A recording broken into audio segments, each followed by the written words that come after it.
ಬನ್ನಿರೋ ಹೊಸನಾಡ ಕಟ್ಟೋಣ ಬನ್ನಿರೋ, ಈ ನೆಲದ ಋಣವ ತೀರಿಸೋಣ ಬನ್ನಿರೋ, ಈ ನೆಲದ ಋಣವ ತೀರಿಸೋಣ ಬನ್ನಿರೋ, ಬನ್ನಿರೋ ಬನ್ನಿರೋ ಬನ್ನಿರೋ. ನಮಸ್ಕಾರ, ನ್ಯೂಸ್ ಆಫ್ ಹಿಂದೂಸ್ತಾನ್ಗೆ ಸ್ವಾಗತ. ನಾನು ಇವತ್ತಿನ ದಿನ ರೈತರ ಹೋರಾಟಕ್ಕೆ ಏನು ಜಯ ಸಿಗುತ್ತೋ ಇಲ್ವೋ ಅನ್ನುವಂತ ಗೊಂದಲದಲ್ಲಿ ರೈತರು ಇದ್ದಿರುವಂತದ್ದು. ಆದ್ರೆ ನಿನ್ನೆಯ ದಿನ ಎಲ್ಲಾ ಜಿಲ್ಲೆಗಳಲ್ಲಿ ಸಂಭ್ರಮಾಚರಣೆ ಮಾಡುತ್ತಿದ್ದ ರೈತರು ಒಂದೆಡೆ ವಿಜಯಪುರ ಜಿಲ್ಲೆಯ ರೈತರು ಬಿಸಿಯಲ್ಲಿರುವಂತದ್ದು. ಆದರೆ ಇವತ್ತಿನ ದಿನ ವಿಜಯಪುರ ರೈತರ ಬೇಡಿಕೆಗಳು ಈಡೇರಿರುವಂತದ್ದು. ವಿಜಯಪುರ ಜಿಲ್ಲೆಯ ರೈತರು ಕೂಡ ಇವತ್ತಿನ ದಿನ ಪ್ರತಿಭಟನೆಗೆ ವಿರಾಮ ಹೇಳಿರುವಂತದ್ದು ಮತ್ತು ಸಿಹಿ ತಿನ್ನಿಸುವ ಮೂಲಕ, ಒಬ್ಬರಿಗೊಬ್ಬರು ಸಿಹಿ ತಿನ್ನಿಸುವ ಮೂಲಕ ಸಂಭ್ರಮಾಚರಣೆಯನ್ನ ಮಾಡುತ್ತಿರುವಂತದ್ದು.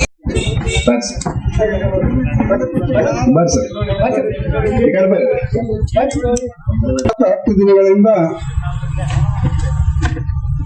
ಕಬ್ಬಿನ ಬೆಳೆಗಾರರಿಗೆ ಶ್ರಮದ ಬೆಲೆ ಸಿಗಬೇಕಂತ ಹೋರಾಟ ಮಾಡ್ತಿದ್ದೀವಿ. ಸನ್ಮಾನ್ಯ ಸಚಿವರು ಇವತ್ತಲ್ಲಿ ಬೆಳಗಾವಿಗೆ ಹೋಗಿ ಕನ್ವಿನ್ಸ್ ಮಾಡಿ ಅವ್ರು ಬಗೆಹರಿಸಿದ್ದಾರೆ.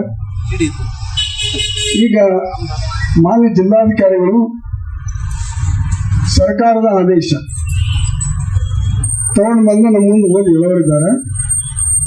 ಅದು ಆದ ನಂತರ ನಮ್ಮವರು ಅವ್ರಿಗೊಂದಿಷ್ಟು ನಮ್ಮ ನಿರ್ಣಯಗಳನ್ನು ಹೇಳೋರ್ತೀವಿ. 10 ದಿನಗಳಿಂದ ವಿಜಯಪುರ ಜಿಲ್ಲೆಯಲ್ಲಿ ವಿವಿಧ ಕಡೆ ಈಗ ಸಿಟಿ ಒಳಗೊಂಡಂತೆ ಕಬ್ಬು ರೈತರ ಒಂದು ಹೋರಾಟ ನಡೀತಾ ಇತ್ತು. ಸೊ ಈ ಒಂದು ವಿಚಾರವಾಗಿ ನಿನ್ನೆ ಬೆಂಗಳೂರಿನಲ್ಲಿ ಸನ್ಮಾನ್ಯ ಮುಖ್ಯಮಂತ್ರಿಗಳ ಅಧ್ಯಕ್ಷತೆಯಲ್ಲಿ ಫ್ಯಾಕ್ಟರಿ ಮಾಲೀಕರು ಹಾಗೂ ರೈತ ಮುಖಂಡರ ಜೊತೆಗೆ ಸಭೆಯನ್ನು ಜರುಗಲಾಗಿತ್ತು. ಅದರಲ್ಲಿ ನಾನಾ ಬೇಡಿಕೆಗಳನ್ನು ಪ್ರಸ್ತಾಪ ಮಾಡಲಾಗಿತ್ತು. ಪ್ರಮುಖವಾಗಿ ಈಗ ಇರುವಂತಹ ಚರ್ಚೆ ಬೆಲೆಯ ಬಗ್ಗೆ, ಪ್ರೈಸ್ ಫಿಕ್ಸ್ ಮಾಡುವುದರ ಬಗ್ಗೆ ಚರ್ಚೆ ಆಗಿತ್ತು. ಆ ಚರ್ಚೆಯ ಒಂದು ಫಲಿತಾಂಶವಾಗಿ ಇವತ್ತು ಡಿಪಾರ್ಟ್ಮೆಂಟ್ ನಿಂದ ಒಂದು ಸರ್ಕಾರ ಆದೇಶವನ್ನು ಕೂಡ ಹೊರಡಿಸಿದ್ದಾರೆ. ಸೊ ಸರ್ಕಾರದ ಆದೇಶದಲ್ಲಿ ಅವರು ಬೆಲೆಯನ್ನು, ಹೆಚ್ಚುವರಿ ಬೆಲೆಯನ್ನು ಹೇಗೆ ನಿರ್ಧಾರ ಪಡಿಸಬೇಕನ್ನುವಂತಹ ಒಂದು ಮಾರ್ಗಸೂಚಿಯನ್ನು ಆದೇಶದಲ್ಲಿ ತಿಳಿಸಿರುವಂತದ್ದಿದೆ. ಆ ಆದೇಶ ಪ್ರತಿನೂ ಕೂಡ ನನ್ನ ಹತ್ರ ಇದೆ, ನಾನು ನಿಮ್ಮೊಂದಿಗೆ ಅದನ್ನು ಹಂಚಿಕೊಳ್ತೇನೆ. ಸೊ ಅದರಲ್ಲಿ ಇಳುವರಿ ಆಧಾರದ ಮೇಲ್ಗಡೆ ಹೆಚ್ಚುವರಿಯಾಗಿ ಹೇಗೆ ಕೊಡಬೇಕು ಅಮೌಂಟ್ ಅನ್ನುವಂಥದ್ರ ಬಗ್ಗೆ ಹೇಳಿರುವಂಥದ್ದು ಇದೆ.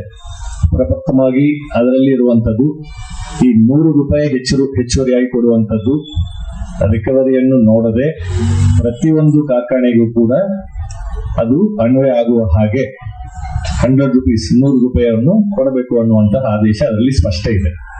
ಅದು ರಿಕವರಿ 9.5% ಇರಲಿ, 10% ಇರಲಿ, 11% ಇರಲಿ, ರಿಕವರಿ ಎಷ್ಟೇ ಇರಲಿ, ಈ 100 ರೂಪಾಯಿ ಅಂತ ಹೇಳಿದ್ರೆ 50 ರೂಪಾಯಿ ಕಾರ್ಖಾನೆ ಮಾಲೀಕರ ವತಿಯಿಂದ ಮತ್ತೆ 50 ರೂಪಾಯಿ ರಾಜ್ಯ ಸರ್ಕಾರ ವತಿಯಿಂದ ಒಟ್ಟಾರೆಯಾಗಿ 100 ರೂಪಾಯಿಯನ್ನು ಎಲ್ಲ ಕಾರ್ಖಾನೆಗಳಿಗೆ ಅನ್ನುವ ಹಾಗೆ ಕೊಡಬೇಕು, ಹೆಚ್ಚಿಸಿ ಕೊಡಬೇಕು ಅನ್ನುವಂತಹ ಒಂದು ಆದೇಶ ಅದರಲ್ಲಿ ಇದೆ.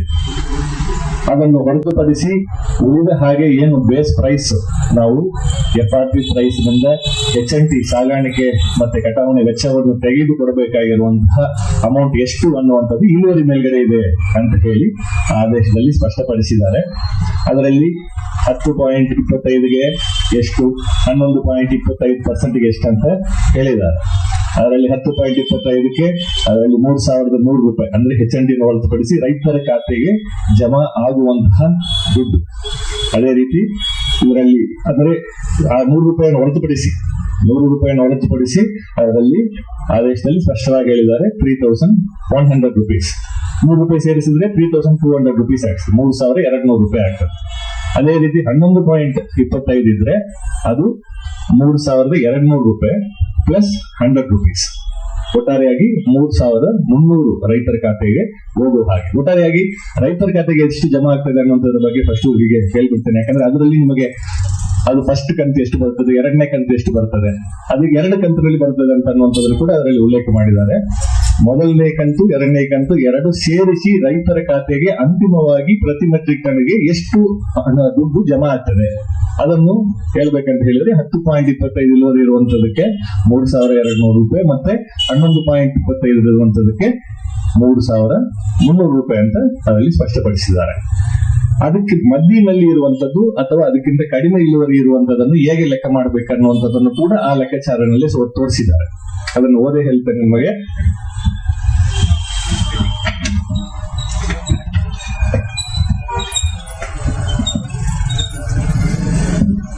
$10.25 9.5 ತನಕ ಇದ್ರೆ ಅದರಲ್ಲಿ 10.25ಕ್ಕೆ ಏನು 3,200 ಅಂತ ಹೇಳಿದಿರಲ್ಲ, ಅದರಲ್ಲಿ ಪ್ರತಿಯೊಂದು 0.1% ಇಳುವರಿ ಕಡಿಮೆ ಆಗ್ತಾ ಬಂದ್ರೆ ಅದಕ್ಕೆ ₹3.46 ಕಡಿತಗೊಳಿಸಿ ಲೆಕ್ಕಾಚಾರ ಮಾಡಬೇಕು ಅನ್ನುವಂಥದ್ದು ಇರ್ತದೆ. ಅದೇ ರೀತಿ ಇನ್ನೊಂದು ಪ್ರೈಸ್ ರೇಂಜ್ 11.25 11.25ರಿಂದ 10.25 ತನಕ ಆ ಒಂದು ರೇಂಜ್ ಮಧ್ಯದಲ್ಲಿ ಬಂದ್ರೆ ಪ್ರತಿಯೊಂದು 0.1%ಗೆ ₹1 ಮೊತ್ತವನ್ನು ಕಡಿತಗೊಳಿಸಬೇಕಂತ ಹೇಳಿದ್ದಾರೆ. ಇಳುವರಿಗೆ ಅನುಗುಣವಾಗಿ ಇದನ್ನು ಲೆಕ್ಕಾಚಾರ ಮಾಡಬೇಕಂತ. ಒಟ್ಟಾರೆಯಾಗಿ ನಮ್ಮ ಜಿಲ್ಲೆಯಲ್ಲಿ 10 ಕಾರ್ಖಾನೆಗಳಿವೆ. 10 ಕಾರ್ಖಾನೆಯಲ್ಲಿ ಜಿಲ್ಲೆಯ ಒಟ್ಟಾರೆ ಸರಾಸರಿ ನಮಗೆ 10 ಅಷ್ಟೇ ಬರ್ತದೆ, 9.96 ಆಲ್ಮೋಸ್ಟ್ 10 ಅಷ್ಟರ ಬರ್ತದೆ. 10 ಕಾರ್ಖಾನೆಗಳಲ್ಲಿ ನಮ್ಮಲ್ಲಿ ಸುಮಾರು ಒಂದು 4 ಕಾರ್ಖಾನೆಗಳು 10% ಹೆಚ್ಚಿದಾವೆ. ಒಂದು 2 ಕಾರ್ಖಾನೆಗಳು 10 ಅಷ್ಟಿದಾವೆ. ಇನ್ನೊಂದು 4 ಕಾರ್ಖಾನೆಗಳು 10ಕ್ಕಿಂತ ಕೆಳಗಡೆ ಇರುವಂತ ಕಾರ್ಖಾನೆಗಳಿದಾವೆ. ಸೊ ಒಟ್ಟಾರೆಯಾಗಿ ಈ ₹100 ಏನು ಹೆಚ್ಚಿಗೆ ಘೋಷಣೆ ಮಾಡಿರುವಂತ ಅಮೌಂಟ್ ಏನಿದೆಯಲ್ಲ, ಅದು ಎಲ್ಲರಿಗೂ ಕೂಡ ಹೋದ ವರ್ಷಕ್ಕಿಂತ ಹೆಚ್ಚುವರಿಯಾಗಿ ಸಿಗುವಂತದಂತಾನೆ ಆಗ್ತದೆ. ಒಂದು ಅಂದಾಜು ಕ್ಯಾಲ್ಕುಲೇಷನ್ ಮಾಡಿ ನೋಡಿದ್ದೇವೆ. ಅದು ನಿಮಗೆ 10.25 ನಮ್ಮಲ್ಲಿ 10.25 ಇದ್ದಾವೆ. 10.25 ಇದ್ರೆ ಸೀದಾ ನಮಗೆ ₹3,200 ಖಾತೆಗೆ ಜಮಾ ಆಗುವ ಹಾಗೆ ಆಗ್ತದೆ. ಅದಕ್ಕಿಂತ ಕಡಿಮೆ ಮಾಡುವಂತದಕ್ಕೆ ಪ್ರತಿಯೊಂದಕ್ಕೆ ಇಷ್ಟಿಷ್ಟು ಕಡಿಮೆ ಮಾಡಿ ಲೆಕ್ಕಾಚಾರ ಮಾಡಿ ಫ್ಯಾಕ್ಟರಿ ವೈಸು ಅದು ಕೂಡ ಲೆಕ್ಕ ರೆಡಿ ಆಗ್ತದೆ. ಈಗ ಫುಡ್ ಡಿಪಾರ್ಟ್ಮೆಂಟ್ ಲೆಕ್ಕ ರೆಡಿ ಮಾಡಿ ಫ್ಯಾಕ್ಟರಿ ವೈಸು ಅದನ್ನು ಕೂಡ 4 ಜನರು ಬಂದು ಹೇಗೆ ಲೆಕ್ಕಾಚಾರ ಮಾಡ್ತಾರಂತ. ಯಾಕಂದ್ರೆ 2 ಪ್ರೈಸ್ ಬ್ಯಾಂಡ್ ಕೊಟ್ಟಿದ್ದಾರೆ ಅದರಲ್ಲಿ. ಸೊ ನಿಮಗೆ ಅದ್ರಲ್ಲಿ ಡೀಟೈಲ್ಡ್ ಕ್ಯಾಲ್ಕುಲೇಷನ್ ಹೇಗಿದೆ ಅನ್ನುವಂಥದ್ದನ್ನು ಕೂಡ ನಿಮಗೆ ದೀರ್ಘವಾಗಿ ಆ ಜೀವ ಪ್ರಕಾರ ಪ್ರತಿಯೊಂದು ಕಾರ್ಖಾನೆ ವಹಿಸಿ ಹೇಗೆ ಲೆಕ್ಕಾಚಾರ ಮಾಡಿ ಅವರು ಮಾಡ್ತಾರೆ ಅನ್ನುವಂಥದ್ದನ್ನು ಆಹಾರ ಇಲಾಖೆಯಿಂದ ನಿಮ್ಮೆಲ್ಲರಿಗೂ ಕೂಡ ಸಲ್ಲಿಸಲಿಕ್ಕೆ ಹೇಳ್ತೀನಿ. ಸೊ ಇದು ಮಾತ್ರ ಅಲ್ಲ, ಇದು ಒಂದು ಮಾತ್ರ ಅಲ್ಲ, ಸಾಕಷ್ಟು ಈ ಕಬ್ಬಿನ ಬಗ್ಗೆ ಮತ್ತೆ ಈ ಕಬ್ಬಿನಲ್ಲಿ ಇರುವಂತಹ ಸಮಸ್ಯೆಗಳ ಬಗ್ಗೆ, ರೈತರಿಗೆ ಏನೇನು ಸಮಸ್ಯೆ ಆಗ್ತಾ ಇದೆ ಅನ್ನುವಂಥದ್ರ ಬಗ್ಗೆ ನಮ್ಮ ಜಿಲ್ಲಾಡಳಿತ ವತಿಯಿಂದ ಸಭೆ ಆಯೋಜನೆ ಮಾಡುವಂತ ಸಂದರ್ಭದಲ್ಲಿ ನನ್ನ ಗಮನಕ್ಕೂ ಮತ್ತೆ ಎಲ್ಲ ಅಧಿಕಾರಿಗಳ ಗಮನಕ್ಕೂ ಕೂಡ ಎಲ್ಲರೂ ಕೂಡ ತಂದಿದ್ದೀರಾ. ಅದರಲ್ಲಿ ಒಂದು ಪಾಯಿಂಟ್ ಇದು ಪ್ರೈಸ್, ಬಟ್ ಇದು ಒಂದೇ ಪಾಯಿಂಟ್ ಅಲ್ಲ, ಸಾಕಷ್ಟು ವಿಚಾರಗಳಿತ್ತು. ಸೊ ಅದರಲ್ಲಿ ವೇಯಿಂಗ್ ನಲ್ಲಿ ಮಾಡುವಂತಹ ಒಂದು ಟ್ರಾನ್ಸ್ಪರೆನ್ಸಿ, ಪಾರದರ್ಶಕವಾಗಿ ಹೇಗೆ ಮಾಡಬೇಕು ಅದರ ಬಗ್ಗೆನೂ ಕೂಡ ಅದು ಪ್ರತಿ ವರ್ಷನೂ ಕೂಡ ನಮಗೆ ಮೋಸ ಆಗ್ತಾನೆ ಬರ್ತಾ ಇದೆ ಅನ್ನುವಂಥ ವಿಚಾರನೂ ಕೂಡ ನಮ್ಮ ಗಮನಕ್ಕೆ ತಂದಿದ್ದೀರಾ. ಅದಕ್ಕೆ ಈ ಸಲ ಲಾಸ್ಟ್ ಟೈಮ್ ವೇಯಿಂಗ್ ಬ್ರಿಡ್ಜ್ ಎಲ್ಲವೂ ಕೂಡ ಡಿಜಿಟಲ್ ಆಗ್ಲಿರ್ಲಿಲ್ಲ. ಈ ಸಲ ಎಲ್ಲ ಕಾರ್ಖಾನೆಗಳಿಗೂ ವೇಯಿಂಗ್ ಮಿಷಿನ್ ಡಿಜಿಟಲೀಕರಣ ಆಯಿತು. ಜೊತೆಗೆ ಅದನ್ನು ಸೀಲ್ ಮಾಡಿ ಮತ್ತೆ ಪ್ರತಿ 15 ದಿವಸಕ್ಕೊಮ್ಮೆ ಅಲ್ಲಿ ಹೋಗಿ ಅದನ್ನು ಚೆಕ್ ಮಾಡುವಂತಹ ಸಂದರ್ಭದಲ್ಲಿ ರೈತರನ್ನು ಒಳಗೊಂಡ ಒಂದು ತಂಡವನ್ನು ಮಾಡಬೇಕಂತ ಈ ಸಲ ಒಂದು ಆದೇಶವನ್ನು ಮಾಡಿದ್ದೇವೆ. ಅದರಲ್ಲಿ ನಮ್ಮ ಕಂದಾಯ ಇಲಾಖೆ ಅಧಿಕಾರಿಗಳಿರ್ತಾರೆ, ಆಹಾರ ಇಲಾಖೆ ಅಧಿಕಾರಿಗಳಿರ್ತಾರೆ, ಜೊತೆಗೆ ಲೀಗಲ್ ಮೆಟ್ರಾಲಜಿ ಡಿಪಾರ್ಟ್ಮೆಂಟ್ ಅವರು ಇರ್ತಾರೆ, ರೈತ ಮುಖಂಡರು ಇರ್ತಾರೆ. ಇವರು 15 ದಿವಸಕ್ಕೊಮ್ಮೆ ಅನಿರೀಕ್ಷಿತವಾಗಿ ನೀವು ಯಾವಾಗ ಹೇಳ್ತೀರೋ ಅಲ್ಲಿ ಹೋಗಿ ಚೆಕ್ ಮಾಡಿಸಿ ಅದನ್ನು ಜಿಲ್ಲಾಡಳಿತಕ್ಕೆ ವರದಿಯನ್ನು ಸಲ್ಲಿಸಬೇಕು. ಅದನ್ನು ನಾವು ಕಮಿಷನರೇಟ್, ಶುಗರ್ ಕಮಿಷನರೇಟ್ ವರದಿಯನ್ನು ಸಲ್ಲಿಸುವಂತ ಒಂದು ಸಿಸ್ಟಮ್ ಅನ್ನು ಈ ವರ್ಷದಿಂದ ಪ್ರಾರಂಭ ಮಾಡ್ತಾ ಇದ್ದೇವೆ. ಇದು ಎಲ್ಲವೂ ಕೂಡ ನಿಮ್ಮಿಂದ ಬಂದಿರುವಂತಹ ಸಲಹೆ ಆಧಾರದ ಮೇಲೆ ಜಿಲ್ಲಾಡಳಿತ ಮಾಡ್ಕೊಂಡಿರುವಂತಹ ಒಂದು ಸಿದ್ಧತೆ. ಅದಕ್ಕೆ ತಮ್ಮೆಲ್ಲ ಸಹಕಾರವನ್ನು ಬೇಕು. ಯಾಕಂದ್ರೆ ಯಾವುದೇ ಕಾರಣಕ್ಕೂ ಈ ತೂಕದಲ್ಲಿ ಮೋಸ ಆಗ್ತಾ ಇರುವಂತದ್ದು ಆಗ್ಲೇಬಾರದು. ಯಾಕಂದ್ರೆ ಅದು ನಮ್ಮ ಹಂತದಲ್ಲಿ ಕಂಟ್ರೋಲ್ ಆಗಬಹುದಾಗಿರುವಂತಹ ಒಂದು ವಿಚಾರ. ಈ ಪ್ರೈಸ್ ಏನಿದೆಯಲ್ಲ ಅದು ನಮ್ಮ ಕೈನಲ್ಲಿ ಇರೋದಿಲ್ಲ. ಅದನ್ನ ಮೇಲೆಲ್ಲರೂ ಕೂತಿರುವಂತ ವಿಚಾರ, ಸರ್ಕಾರದಲ್ಲಿ ಏನ್ ಬಂದಿದೆ ಅದನ್ನು ನಿಮ್ಮೆಲ್ಲರಿಗೂ ತಿಳಿಸಿ ಹೇಳುವಂತದ್ದು ನನ್ನ ಜವಾಬ್ದಾರಿ ಇದೆ, ಹೇಳಿದ್ದೇನೆ. ಬಟ್ ಈ ವೆಯ್ಟ್ ಮೆಷರ್ಮೆಂಟ್ ನಲ್ಲಿ ನಿಮಗೆ ಏನಾದರೂ ಸಮಸ್ಯೆ ಇದೆ ಅಂದ್ರೆ ಅದನ್ನು ಕಟ್ಟುನಿಟ್ಟಾಗಿ ನಿಮ್ಮ ಎಲ್ಲ ಸಲಹೆಗಳನ್ನು ತಗೊಂಡು ಪಾರದರ್ಶಕವಾಗಿ ಅದರಲ್ಲಿ ಏನೇನು ನೀವು ಸಜೆಷನ್ಸ್ ಕೊಟ್ಟಿದ್ದೀರಾ, ಅಲ್ಲಿ CCTV ಕ್ಯಾಮೆರಾ ಹಾಕಬೇಕು, ಮತ್ತೆ 15 ದಿವಸಕ್ಕೊಮ್ಮೆ ಅಲ್ಲಿ ಸರ್ಪ್ರೈಸ್ ವಿಸಿಟ್ ಕೊಡಬೇಕು, ಅದರಲ್ಲಿ ರೈತರನ್ನು ಒಳಗೊಂಡು ತಂಡ ಮಾಡಬೇಕು, ಅದರಲ್ಲಿ ರಿಪೋರ್ಟ್ ಅನ್ನು 15 ದಿವಸಕ್ಕೊಮ್ಮೆ ಲಿಖಿತವಾಗಿ ಅದರಲ್ಲಿ ತಪ್ಪು ಏನಾದ್ರು ಇದ್ರೆ ಅವ್ರ ಮೇಲೆ ತಕ್ಷಣ ಆಕ್ಷನ್ ಆಗುವಂತ ರೀತಿಯಲ್ಲಿ ಆಗ್ಬೇಕು. ಈ ಎಲ್ಲ ವಿಚಾರಗಳನ್ನು ಒಳಗೊಂಡು ನಾವು ಒಂದು ಆದೇಶ ಹೊರಡಿಸಿದ್ದೇವೆ. ಅದೇ ರೀತಿ ಒಟ್ಟಾರೆಯಾಗಿ ಎಷ್ಟು ಅಲ್ಲಿ ಶುಗರ್ ಜ್ಯೂಸ್ ಪ್ರೊಡ್ಯೂಸ್ ಆಗ್ತದೆ ಮತ್ತೆ ಶುಗರ್ ಪ್ರೊಡ್ಯೂಸ್ ಆಗ್ತದೆ ಅಂತ ರಿಕವರಿ ಚೆಕ್ ಮಾಡ್ಲಿಕ್ಕೆ ಕೂಡ ಒಂದು ತಂಡವನ್ನು ವಿಶೇಷವಾಗಿ ಈ ಸಲ ನಾವು ಮಾಡ್ಕೊಂಡಿದ್ದೇವೆ. ಅದರಲ್ಲಿ JD ಅಗ್ರಿಕಲ್ಚರ್ ಅವ್ರ ನೇತೃತ್ವದಲ್ಲಿ ಒಂದು ತಂಡ ಮಾಡಿದ್ದೇವೆ. ಅದರಲ್ಲಿಯೂ ಕೂಡ ಕಂದಾಯ ಇಲಾಖೆಯಿಂದ ಮತ್ತೆ ಅದರಲ್ಲೂ ರೈತ ಮುಖಂಡರನ್ನು ಒಳಗೊಂಡು ಒಂದು ತಂಡವನ್ನು ನಾವು ರಚನೆ ಮಾಡ್ಕೊಂಡಿದ್ದೇವೆ. ಅವರು ಕೂಡ ಎಲ್ಲ ಕೃಷಿ ಮುಗಿದಾದ ನಂತರ ಎಷ್ಟು ಆಗಿದೆ ಅನ್ನುವಂಥದ್ದು ಚೆಕ್ ಮಾಡುವ ಹಾಗೆ ಆಗ್ಬಾರದು. ಅದರಲ್ಲಿ ಕೃಷಿ ಆಗ್ತಾ ಇರುವಾಗಲೇ ಎಷ್ಟು ಆಗ್ತಾ ಇದೆ ಅನ್ನುವಂಥದ್ದನ್ನು ಅಲ್ಲಿ 15 ದಿವಸಕ್ಕೊಮ್ಮೆ ಹೋಗಿ ಚೆಕ್ ಮಾಡೋದು ಮತ್ತೆ ಬೇಕಂತ ಹೇಳಿದ್ರೆ ಇನ್ನೂ ಫ್ರೀಕ್ವೆಂಟ್ಲಿ ಹೋಗಿ ಚೆಕ್ ಮಾಡುವಂತ ಪದ್ಧತಿಯನ್ನು ಕೂಡ ಈ ವರ್ಷದಿಂದ ನಾವು ಅಳವಡಿಸಿಕೊಳ್ಳಲಿಕ್ಕೆ ಆದೇಶವನ್ನು ಹೊರಡಿಸಿದ್ದೇವೆ. ಅದಕ್ಕೂ ಕೂಡ ನಾವು ಸಿದ್ಧರಿದ್ದೇವೆ. ಇನ್ನು ದಾಟಿನೂ ಕೂಡ ಸಾಕಷ್ಟು ನಿಮಗೆ ಸಮಸ್ಯೆಗಳಿದೆ, ಪಾಲಿಸಿ ಲೆವೆಲ್ ಡೆಸಿಷನ್ಸ್ ಅದೆಲ್ಲವೂ ಕೂಡ ಸನ್ಮಾನ್ಯ ಮುಖ್ಯಮಂತ್ರಿಗಳ ಸಭೆಯಲ್ಲಿ ಹೇಳಿದ ಹಾಗೆ ಲಾಂಗ್ ಟರ್ಮ್ ಸೊಲ್ಯೂಷನ್ ಇದು ಇಮಿಡಿಯೇಟ್ಲಿ ನಾವು ಈ ಒಂದು ಕಬ್ಬು ಕ್ರಷಿಂಗ್ ಸೀಸನ್ ನಲ್ಲಿ ನಾವು ಏನೇನು ಕ್ರಮಗಳು ಕೈಗೊಳ್ಳಬೇಕಾಗ್ತದೆ. ಯಾಕಂದ್ರೆ ಈಗ ಟೈಮ್ ಆಗ್ತಾನು ಬಂತು.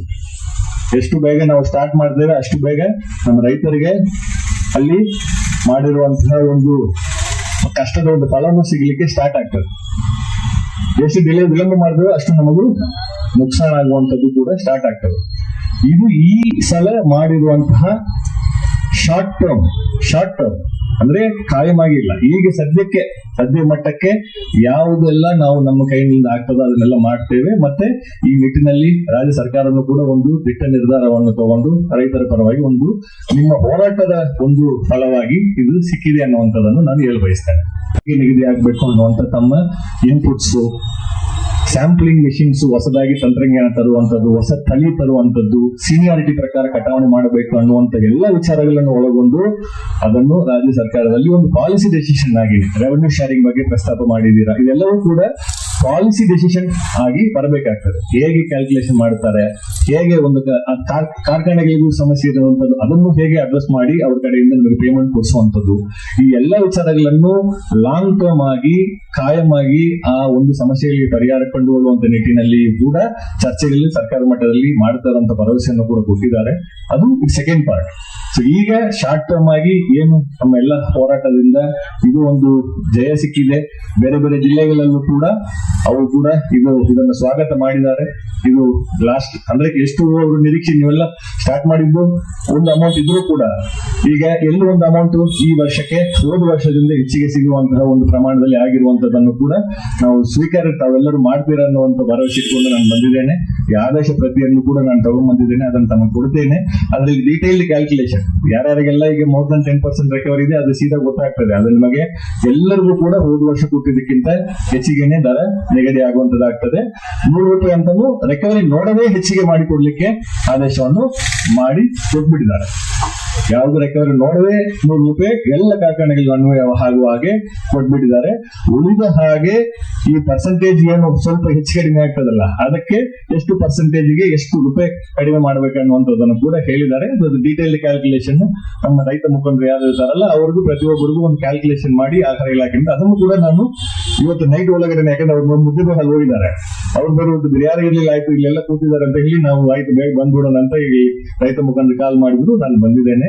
ಸೊ ಈ ಆದೇಶ ಕಾಪಿಯನ್ನು ತಗೊಳ್ಳಿ, ತಮ್ಮ ಒಂದು ಈ ಚಳುವಳಿಯನ್ನು ಮತ್ತು ಹೋರಾಟವನ್ನು ಇವತ್ತಿನ ದಿವಸ ತಾವೆಲ್ಲರೂ ಕೈ ಬಿಡಬೇಕಂತ ಕೇಳ್ಕೊಂಡು ಈ ಕಾರ್ಖಾನೆಗಳನ್ನು ತಾವೆಲ್ಲರೂ ಕೂಡ ಪ್ರಾರಂಭ ಮಾಡಲಿಕ್ಕೆ ಅನುವು ಮಾಡಿಕೊಟ್ಟು ರೈತರಿಗೂ ನೀವು ಮಾಡಿರುವಂತಹ ಹೋರಾಟದ ಒಂದು ಫಲ ಸಿಗುವಾಗ ಆಗಲಿ ಅಂತ ಕೇಳ್ಕೊಳ್ತಾ ನನ್ನ ಮಾತುಗಳನ್ನು ಮುಗಿಸ್ತೇನೆ. ಧನ್ಯವಾದಗಳು.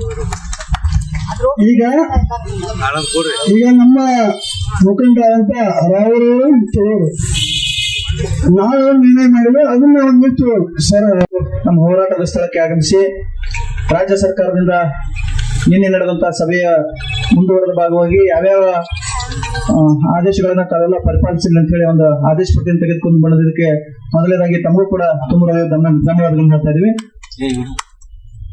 ಸರ್, ಈಗ ಹಲವಾರು ಗೊಂದಲಗಳ ಮಧ್ಯೆ ನಿನ್ನೆ ದಿನ ನಾವು ಹೋರಾಟ ಯಾಕೆ ಮುಂದುವರಿಸಬೇಕಾಯ್ತಪ್ಪ ಅಂತಂದ್ರೆ ತಮಗೆಲ್ಲ ಗೊತ್ತಿರುವ ಹಾಗೆ ವಿಜಯಪುರ ಜಿಲ್ಲೆಯನ್ನ ಸಂಪೂರ್ಣವಾಗಿ ಕೈ ಬಿಡಲಾಗಿತ್ತು. ಅದೇ ರೀತಿಯಾಗಿ ಇಲ್ಲಿ ಕೂಡ 3 ಹಂತದ ಸಕ್ಕರೆ ಕಾರ್ಖಾನೆ ಇಳುವರಿಗೆ ಇದಾವೆ ಸರ್. ಒಂದು ತುಂಬಾ ಕಡಿಮೆ ಇದೆ, ಒಂದು ಮಧ್ಯಮ ಇದೆ, ಒಂದು ತುಂಬಾ ಹೈ ಇದೆ. ಈಗ ತಾವು ಹೇಳಿದ ಪ್ರಕಾರ 11.25 ಬಂತಪ್ಪ ಅಂತಂದ್ರೆ ₹3,300 ಕೊಡ್ಬಹುದು ಅಂತ ಹೇಳಿದ್ರಿ. ಅದಕ್ಕಿಂತ ಸ್ವಲ್ಪ ಕಡಿಮೆ ಅಂದ್ರೆ 3,200 ಕೊಡ್ಬೇಕಂತ ಹೇಳಿದ್ರಿ. ಈಗ ನಮ್ಮ ಪ್ರಶ್ನೆ ಇರೋದು, ನಮ್ಮ ವಿಜಯಪುರ ಜಿಲ್ಲೆಯಲ್ಲಿ ನೀವು ಆಗಾಗಲೇ ಹೇಳಿದಂತೆ 9.9 ಬರ್ತಾ ಇದೆ ಅಂತ ಹೇಳ್ತಾ ಇದ್ರಿ. ಆ 9.9 ಬರ್ತಪ್ಪ ಅಂತಂದ್ರೆ ಆಯಾ ಕಾರ್ಖಾನೆಗಳಿಗೆ ಎಷ್ಟು ಬರ್ತದೆ ಅನ್ನೋದು ಒಂದು ಕ್ಲಾರಿಫಿಕೇಶನ್ ಬೇಕಾಯ್ತು ಸರ್ ನಮ್ಗೆ. ಯಾಕಂತಂದ್ರೆ ನಮ್ಗೆ ಸ್ವಲ್ಪ ಗೊಂದಲ ಆಗಿತ್ತು. ಅದೇನು 2700 ಲಾಸ್ಟ್ ಟೈಮ್ ಕೊಟ್ಟಿದ್ರು ಅವರು, ಅದ್ರ ಮೇಲೆ ಹಾಕಿ ಕೊಡ್ತಿರೋ ಅಥವಾ ಏನ್ FRP ಕ್ಯಾಲ್ಕುಲೇಷನ್ ಮಾಡ್ಕೊಂಡು ಅಲ್ಲ, ಅವ್ರು ಆಕ್ಚುಲಿ FRP ಕ್ಯಾಲ್ಕುಲೇಟ್ ಮಾಡಿ 2400 ಚಿಲ್ಲರ್ ಆಗುತ್ತೆ ಸರ್. ಅವ್ರು ಹೆಚ್ಚುವರಿ ಹಾಕಿ ಕೊಟ್ಟಿದ್ರು ಅದನ್ನ. ಈಗೇನು 2700 2800 ಆಗ್ತದೆ, ಅದು ಯಾವ ರೀತಿ ಸ್ವಲ್ಪ ಬೇಕು 3 ವರ್ಷಕ್ಕಿಂತ ಯಾರು ಕಡಿಮೆ ಮಾಡುವ ಹಾಗೆ ಇಲ್ಲ. ಅಂದ್ರೆ ನಿಯರ್ಲಿ ಎಲ್ಲಾನು 3000ಕ್ಕಿಂತ ಮೇಲೆ ಬರ್ಬೋದು. 4 ಕಾರ್ಖಾನೆಗಳಿಗೆ 3000ಕ್ಕಿಂತ ಸ್ವಲ್ಪ ಕಡಿಮೆ, 100-200 ರೂಪಾಯಿ ಕಡಿಮೆ ಆಗ್ಬೇಕು. ಉಳಿದಂತೆ 10 ಪಾಯಿಂಟ್ ಏನಿದೆ ಅವಕ್ಕೆಲ್ಲ ಆಲ್ಮೋಸ್ಟ್ 3200ಕ್ಕಿಂತ ಜಾಸ್ತಿ ಬರ್ತದೆ. ಎರಡು ಕಾರ್ಖಾನೆಗಳಿಗೆ 3000 ಕರೆಕ್ಟ್ ಬರ್ತದೆ. 6 ಕಾರ್ಖಾನೆಗಳಿಗೆ ಆಲ್ಮೋಸ್ಟ್ 3000 ಅಂಡ್ ಅಬೌವ್. ಸರ್ ಹೇಳಿದ ಪ್ರಕಾರ ಟೋಟಲಿ 10 ಸಕ್ಕರೆ ಕಾರ್ಖಾನೆಯಲ್ಲಿ 6 ಸಕ್ಕರೆ ಕಾರ್ಖಾನೆಗಳಿಗೆ ಸಂಬಂಧಪಟ್ಟಂತೆ 3000ಕ್ಕಿಂತ ಹೆಚ್ಚು ಬರ್ತಾವ. ಇನ್ನು 4ಕ್ಕೆ ಏನದ ಒಂಚೂರು ಕಡಿಮೆ ಬರ್ತಾವ ಅಂತ ಹೇಳಕತ್ತಾರ. ಈಗ ಸರ್ ಅಧಿಕೃತವಾಗಿ DC ಸರ್ ನಮ್ಗೆ ಅಧಿಕೃತವಾಗಿ ನೀವು ನಮ್ಗೆ ಅದೊಂದು ದಾಖಲಾತಿ ಕೊಟ್ರೆ ಅಂದ್ರೆ ನಮ್ಮ ಕಬ್ಬು ಕಳಿಸುವಂತ ರೈತರಿಗೂ ಕೂಡ ಒಂದಿಷ್ಟು ಅನುಕೂಲ ಆಗ್ತದ. ಒಟ್ಟಾರೆಯಾಗಿ ನಾವು ಇದನ್ನೇನದ ಈಗ ತಾನೇ ನಾವೆಲ್ಲ ಸಭೆ ಮಾಡಿದಾಗೆ ನಾವು ಯಾರು ಕೂಡ 3300 ರೂಪಾಯಿ ಎಲ್ಲರಿಗೂ ಕೊಟ್ಟು ಬಿಡೋದಿತ್ತು. ಅದ್ರ ಇಳುವರಿ ಪ್ರಕಾರ ನೀವೇನದ ಈ ರೀತಿ ಸ್ಟೆಪ್ ಬೈ ಸ್ಟೆಪ್ ಹೇಳೋ ಹೊತ್ನ್ಯಾಗ ನಮ್ಗೆ ಎಷ್ಟು ಆಗ್ತದ ಅನ್ನೋದು ಕ್ಲಿಯರ್ ಕಟ್ ಆಗಿ ಹೇಳಿದ್ರೆ ಅನುಕೂಲ ಆಗ್ತದ. ಅದಕ್ಕೆ ತಾವ್ ಯಾವ ರೀತಿ ಒಂದಿಷ್ಟು ಅದನ್ನ ನಾಳೆ ಫುಡ್ DD ಅವ್ರು ಬಂದು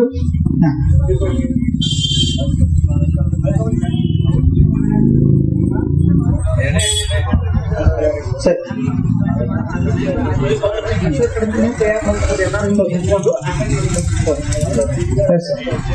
ಸರ್ ಧನ್ಯವಾದಗಳು. ಈಗ ನಾಳೆ ದಿನ ನೀವು ಅದನ್ನ ಸಂಬಂಧಪಟ್ಟಂತ ಆಹಾರ ಇಲಾಖೆ DD ಅವರಿರ್ಬೋದು, ತಾವಿರ್ಬೋದು, ಆಮೇಲೆ ನಾವೊಂದಿಷ್ಟು 4 ಜನ ಪ್ರಮುಖ ರೈತ ಮುಖಂಡರ ಸಮ್ಮುಖದಲ್ಲಿ ಯಾವ್ಯಾವ ಕಾರ್ಖಾನೆಗೆ ಯಾವ್ಯಾವ ದರ ನೀವು ನಿಗದಿಪಡಿಸ್ತೀರಿ ಅನ್ನೋದು ನಮ್ಗೆ ಕ್ಲಾರಿಫಿಕೇಶನ್ ಆಗ್ಬೇಕು. ಅದೊಂದು ಕೊಡ್ರಿ. ಇನ್ನು ಎರಡನೇದು ಇಳುವರಿಗೆ ಸಂಬಂಧಪಟ್ಟಂಗ ನಮಗ ಬಹಳ ಗೊಂದಲ ಐತಿ. ಅದನ್ನ ಪ್ರತಿ ಸರ್ತಿ ಅಧಿಕಾರಿಗಳು ಸರಿಯಾಗಿ ಮಾಡಿಲ್ಲ ಅನ್ನೋದು ಕೂಡ ಆರೋಪ ಐತಿ. ಅದಕ್ಕೆ ದಯವಿಟ್ಟು ನೀವು ಈಗಾಗಲೇ ಒಂದು ಸಮಿತಿಯನ್ನು ರಚನೆ ಮಾಡಿದಿರಿ. ನಮಗ ಹಳೆ ಇಳುವರಿಗಿಂತ ಈ ಇಳುವರಿ ಮೇಲೆ ಕೊಟ್ಟರೆ ಚಲೋ ಆಗ್ತದೆ ಅನ್ನೋದು ಈಗ ಪ್ರೆಸೆಂಟ್ ಏನ್ ಅದ ಆ ಇಳುವರಿ ಮೇಲೆ ಕೊಟ್ಟರೆ ಚಲೋ ಆಗ್ತದೆ ಅನ್ನೋದು ನಮ್ಮ ರೈತ ಬಾಂಧವರ ಅಭಿಪ್ರಾಯ ಐತಿ.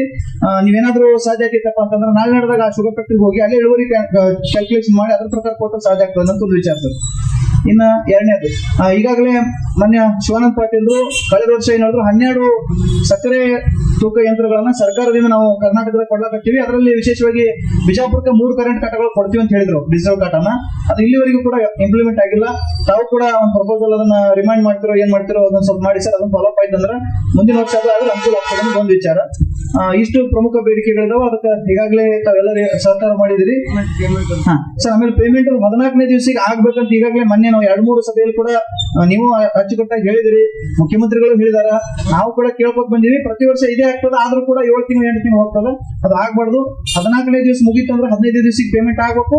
ಇಲ್ಲಾಂದ್ರೆ ಅದಕ್ಕೆ ನೇರ ಹೊಣೆಗಾರು ನೀವೇ ಅದ್ರ ಜವಾಬ್ದಾರಿ ತಗೋಬೇಕು. 15% ಬಡ್ಡಿ ಹಾಕಿಸಿ ಕೊಡ್ಬೇಕು ನಮ್ಗೆ ವಾರ್ಷಿಕವಾಗಿ.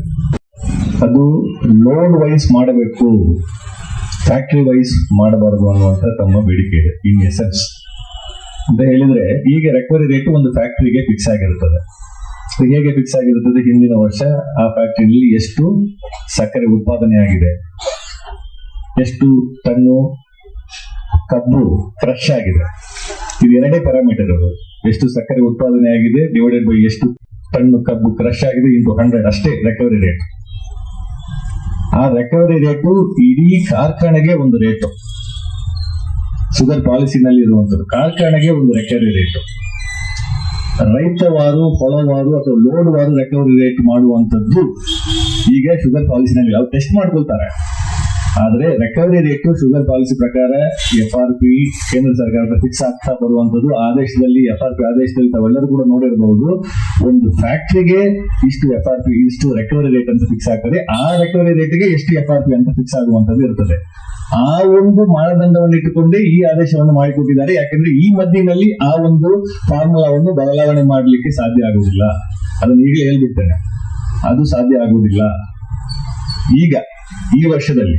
ಅದೇ ರೀತಿ ರೆವೆನ್ಯೂ ಶೇರಿಂಗ್ ಫಾರ್ಮುಲಾದಲ್ಲಿ ಬೇರೆ ಬೇರೆ ಬೈ ಪ್ರಾಡಕ್ಟ್ಸ್ ಬರ್ತದೆ. ಎಥನಾಲ್ ಬರ್ತದೆ, ಮೊಲಾಸಿಸ್ ಬರ್ತದೆ, ಸ್ಪಿರಿಟ್ ಬರ್ತದೆ, ಎಲೆಕ್ಟ್ರಿಸಿಟಿ ಉತ್ಪಾದನೆ ಕೋಜನ್ ಆಗ್ತದೆ. ಇವು ಎಲ್ಲವಕ್ಕೂ ಕೂಡ ಏನು ಆದಾಯ ಬರ್ತದೋ ಅದರಲ್ಲಿ ರೆವೆನ್ಯೂ ಶೇರಿಂಗ್ ಫಾರ್ಮುಲಾ ಬೇಕು. ಅದನ್ನು ಕೂಡ FRP ನಲ್ಲೇ ಸೇರಿಸಬೇಕು ಅನ್ನುವಂಥದ್ದು ಮೊತ್ತ ಏನಿದಿಲ್ಲ, ಅದನ್ನು ಕೂಡ ಪಾಲಿಸಿ ಡಿಸಿಷನ್ ನಲ್ಲಿ ಬರಬೇಕು. ಈಗ ರಿಕವರಿ ರೇಟು ಕ್ಯಾಲ್ಕುಲೇಷನ್ ಸಿಂಪಲ್. ಒಂದು ಫ್ಯಾಕ್ಟರಿಗೆ ಲಾಸ್ಟ್ ಇಯರ್ ಎಷ್ಟು ಟೋಟಲ್ ಶುಗರ್ ಉತ್ಪಾದನೆ ಆಗಿದೆ ಡಿವೈಡೆಡ್ ಬೈ ಟೋಟಲ್ ಕ್ರಶ್, ಎಷ್ಟು ಕಬ್ಬು ಕ್ರಶ್ ಆಗಿದೆ, ಇಷ್ಟೇ ರಿಕವರಿ ರೇಟ್ ಅದರಲ್ಲಿ ಇಂಟು 100 ಅಷ್ಟು ಪರ್ಸೆಂಟೇಜ್ ರಿಕವರಿ ರೇಟ್ ಅಂತ ಫಿಕ್ಸ್ ಆಗುವಂಥದ್ದು.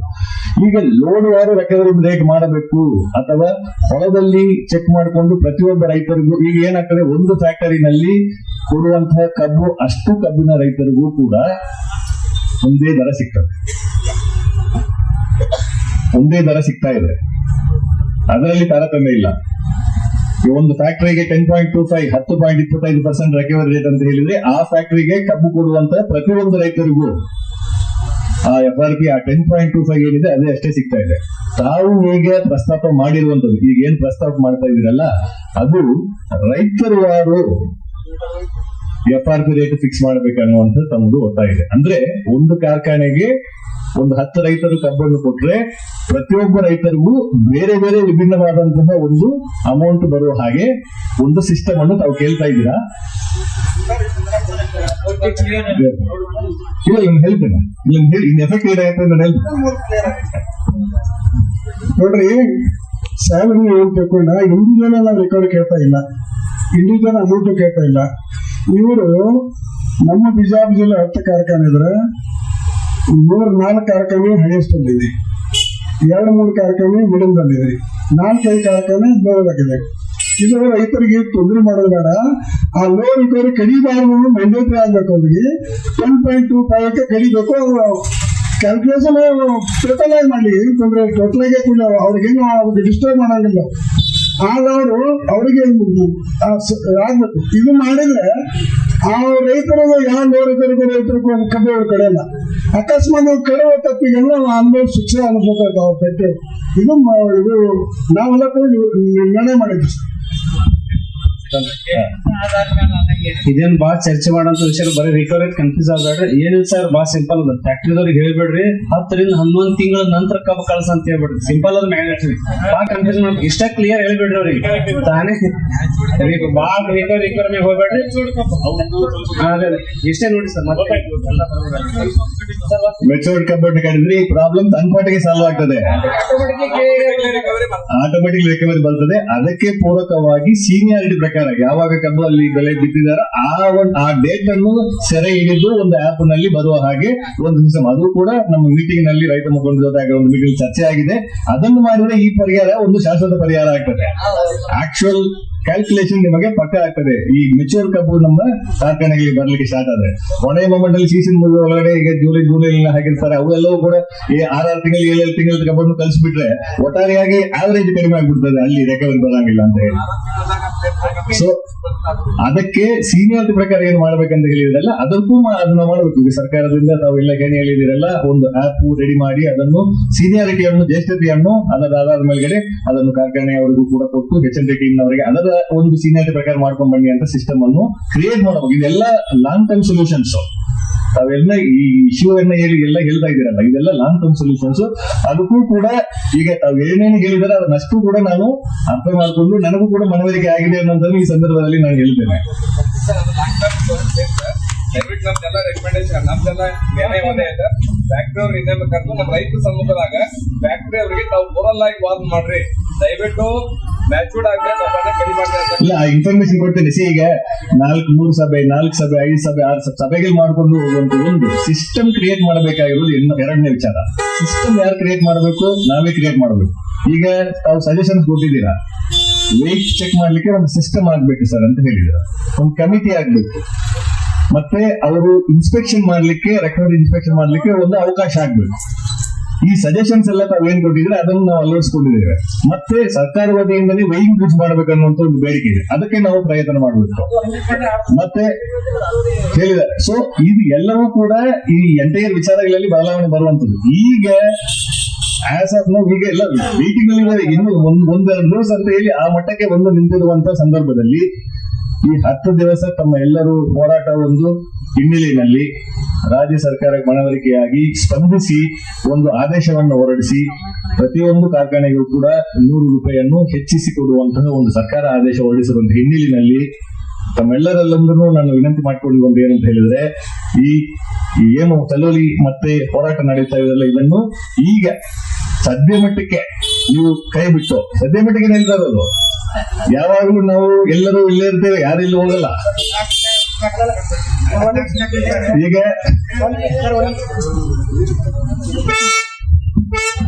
ಸಾಧ್ಯ ಮಟ್ಟಿಗೆ ಬಿಡ್ಬೇಕಂದ್ರೆ ಸರ್, ಹೋದ ಸರ್ಕಾರ ಇದೇ ಸದ್ಯಕ್ಕೆ ಇಲ್ಲಿ ತನಕ ಬಂದಿಲ್ಲ ಅದು.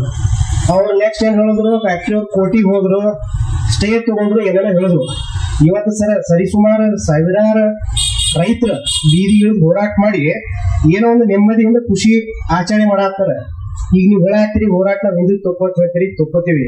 ಮತ್ ನಾಳೆ ಫ್ಯಾಕ್ಟ್ರಿ ಅವರು ಸ್ಟೇ ತಗೊಂಡ್ರು, ಕೋರ್ಟಿಗೆ ಹೋದ್ರಪ್ಪ ಅಂದ್ರೆ ಜವಾಬ್ದಾರಿ ಯಾರು ಸರ್? ಸರ್ಕಾರ ಮೇಲಂತೂ ನಮಗ್ ಒಟ್ಟ ನಂಬಿಕೆ ಇಲ್ಲ. ಅಧಿಕಾರಿಗಳು ನೀವು ಇರ್ತೀರಿ, ನಿಮ್ಗೆ ಸಿಗ್ತೀರಿ, ನಿಮ್ಗೆ ಹಿಡಿಬೋದು ನಾವು. ಅವ್ರು ಹೋದ್ರಪ್ಪ ಅಂದ್ರೆ ಇನ್ನೊಂದ್ 2 ವರ್ಷ ಹೋಗ್ಬಿಡ್ತಾರ ಅವ್ರು. ನೀವು ಭರವಸೆ ತಗೋಬೇಕು ಸರ್, ನೀವು ಭರವಸೆ ತಗೊಂಡು ಹೇಳಿದ್ರೆ ಮಾತ್ರ ಹಿಂದಕ್ಕೆ ತಕ್ಕೋತೀವಿ ನಾವು. ಹೋದ್ ಸಲ 150 ರೂಪಾಯಿ ಘೋಷಣೆ ಮಾಡಿ ಇಲ್ಲಿ ತನಕ ಕೊಟ್ಟಿಲ್ಲ. ಯಾರು ಜವಾಬ್ದಾರಿ ಅದಕ್ಕೆ? ಈಗ ಚೆಕ್ ಮಾಡ್ತೀವಿ ಅಂತ ಹೇಳ್ತೀರಿ, ಯಾವಾಗ ಚೆಕ್ ಮಾಡ್ತೀವಿ ಒಂದು ನಿಖರವಾದ ಡೇಟ್ ಹೇಳಿ ಸರ್.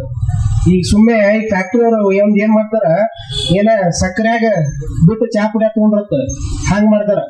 ಈಗ ನೀವು ಸದ್ಯಕ್ಕೆ ಹೋಗಕ್ ಹೇಳಿಕೆ ಹಿಂದಾಡಿ ಕೈ ಎತ್ತಿದ್ರಪ್ಪ ಅಂದ್ರ ನಾವು ಇಷ್ಟು ದಿನ ಕೂತ್ರು ವ್ಯರ್ಥ ಆಗ್ತದ ಸರ್. ಒಂದ್ ದಿನ ಹೋರಾಟ ಮಾಡ್ಬೇಕಪ್ಪ ಅಂದ್ರ ಅಹೋರಾತ್ರಿ ಧರಣಿ ಮಾಡ್ಬೇಕಪ್ಪ ಅಂದ್ರೆ ನಿಮ್ ಸಿಬ್ಬಂದಿ ಕೇಳಿಸ್ರ ಎಷ್ಟು ಹೈರಾಣ ಐತೆ ಅನ್ನೋದು. ಹೋರಾಟ ಮಾಡೋದು ಸುಮ್ 1 ದಿನ 2 ದಿನ ಲೆಕ್ಕಕ್ಕೆ ಹೋಗ್ತದ, ಅದು 1 ದಿನ ಕಳಿಬೇಕಪ್ಪ ಅಂದ್ರೆ ಬಹಳ ಹೈರಾಣ ಸರ್. ನೀವು ಸಂಪೂರ್ಣ ಭರವಸೆ ಕೊಡ್ಬೇಕು.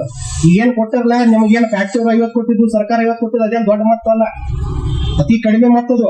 ಈಗ ಅಷ್ಟಕ್ಕೆ ಖುಷಿ ಆಲಕತ್ತೀವಿ. ಈಗ ಅನಿವಾರ್ಯ ಯಾಕಪ್ಪ ಅಂದ್ರೆ ನಮಗ್ ಕಬ್ಬಿ ಕಟಾವಿ ಬಂದಾವ, ಅನಿವಾರ್ಯ. ಈಗ ಇಲ್ಲ ಯಾಕಪ್ಪ ಅಂದ್ರೆ ಏನ್ ಮಾಡ್ತೀರಿ ನೀವು, ನಮ್ಮ ಅಪೋಸಿಟ್ ನಮ್ಮ ರೈತರನ್ನ ಎತ್ತಿ ಕಟ್ಟಿ ಬಿಡ್ತೀರಿ. ನಮ್ಮಲ್ಲೇ ಜಗಳ ಚೆನ್ನಾಗ್ಬಿಡ್ತೈತಿ. ಈಗ ಅದಕ್ಕೆ ಹುಳು ಒಂದೇವಿ. ನೀವು ಒಂದು ಭರವಸೆ ಸರ, ನಾಳೆ ಫ್ಯಾಕ್ಟ್ರಿ ಅವರು ಏನ್ರ ಸ್ಟೇ ಹೋದ್ರು 14 ದಿನ ಬಿಲ್ ಕೊಡ್ಲಿಲ್ಲಪ್ಪ ಅಂದ್ರೆ, ನಮಗೇನ ರೈತರಿಗೆ ಕಾಡ್ಸ್ಲಕತ್ತಪ್ಪ ಅಂದ್ರೆ ನಾವು ಏನ್ ಮಾಡ್ತೀವಿ ಅನ್ನೋದು ಅದು ಮುಂದೆ ಊಹೆಕ್ಕೂ ಮೀರಿದ್ದದು. ಅದಕ್ಕೆ ನೀವು ಜವಾಬ್ದಾರಿ ತಗೊಂಡ್ರಲ್ಲ, ನಿಮ್ ಮೇಲೆ ನಮ್ಗೆ ಸಂಪೂರ್ಣ ಭರವಸೆ ಅದ. ನಿಮ್ ಮಾತು ಕೇಳ್ತೀವಿ, ಈ ಹೋರಾಟ ಕೈ ಬಿಡ್ತೀವಿ ಅಂತ ನೀವು ನಮಗ ಹೇಳ್ಬೇಕು.